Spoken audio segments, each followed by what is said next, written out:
ମୁଁ କୃଷ୍ଣାଂଶୁ ଆପଣଙ୍କୁ ସ୍ୱାଗତ କରୁଛି ଷ୍ଟଡି ପ୍ଲାଟଫର୍ମ ଷ୍ଟଡି ଷ୍ଟାର୍ଟକୁ।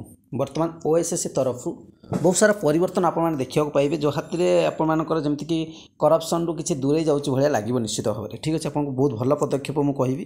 ଯଦି ଏ ପ୍ରୋସେସ୍ ଷ୍ଟାର୍ଟ ହୋଇଛି ଏବଂ ସବୁ ଏକ୍ଜାମ୍ରେ ସେମିତି ପ୍ରୋସେସ୍ ହୁଏ ତେବେ ବହୁତ ଭଲ କଥା। ଆପଣମାନେ ଦେଖିବାକୁ ପାଇବେ ମାର୍କ ଅଫ୍ ଭାଇଟାଲ୍ ଷ୍ଟାଟିକ୍ ଆସିଲା 2023ର।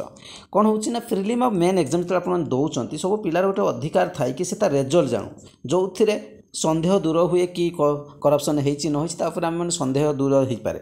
ଏବଂ ବର୍ତ୍ତମାନ ସେଇ ପ୍ରୋସେସ୍ ଷ୍ଟାର୍ଟ ହେଇଛି ଭାଇଟାଲ୍ ଯେଉଁ ଆପଣଙ୍କ ଏକ୍ଜାମ୍ ହେଇଥିଲା, ଠିକ୍ ଅଛି, ଯେଉଁଥିରେ ଆପଣମାନେ ଭାଇଟାଲ୍ ଷ୍ଟଡି ଆସିଷ୍ଟାଣ୍ଟ 2023ର ଯେଉଁ ପିଲାମାନେ ଏକ୍ଜାମ୍ରେ ସିଲେକ୍ସନ୍ ପାଇଛନ୍ତି, ମୋ ଠାରୁ ପ୍ରିପାରେସନ୍ କରି କି ଚ୍ୟାନେଲ୍ ପ୍ରିପାରେସନ୍ କରି ବହୁତ ସାରା ପିଲା ସିଲେକ୍ସନ୍ ନେଇଥିଲେ, ଯାହାର ମୁଁ ବି ଆପଣ କମ୍ୟୁନିଟିରେ ପକାଇଥିଲି।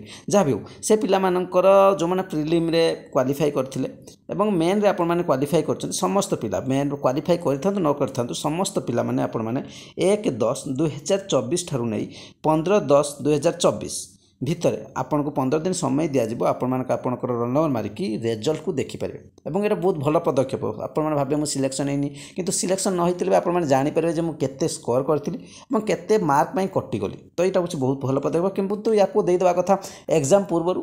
ହେଇପାରେ ଆଗକୁ କ'ଣ ଏକ୍ଜାମ୍ ପୂର୍ବରୁ କହୁଛି, ମେନ୍ ଏକ୍ଜାମ୍ ପୂର୍ବରୁ ହିଁ ଦେବା କଥା। ପ୍ରିଲିମିନାରୀ ଏକ୍ଜାମ୍ ମେନ୍ ଏକ୍ଜାମ୍ ପୂର୍ବରୁ ଦେଇଦେବା କଥା। ଯାହା ବି କିନ୍ତୁ ପ୍ରୋଭାଇଡ଼ କରିଛି, ଦେଖାଯାଉ କ'ଣ ହେଉଛି। କାରଣ ପ୍ରୋସେସ୍ ଶେଷ ହେଇଛି, କିନ୍ତୁ ଆପଣମାନେ ବର୍ତ୍ତମାନ ରେଜଲ୍ଟ ଆପଣମାନେ ଜାଣିପାରିବେ।